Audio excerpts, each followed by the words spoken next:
আমি ফিরে এসে বাংলাদেশের এমন কোনো অঞ্চল নেই, প্রত্যন্ত অঞ্চল আমি ভ্রমণ করি, কোন দেশে এলাকার মানুষ,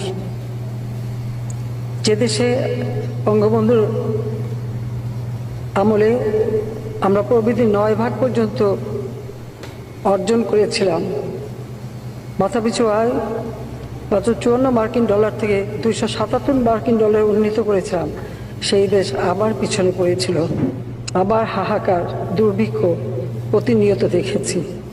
তারপরে যখন 21 বছর পর সরকার এসেছি, মন প্রাণ দিয়ে চেষ্টা করেছি বাংলাদেশের মানুষের ভাগ্য পরিবর্তন করতে।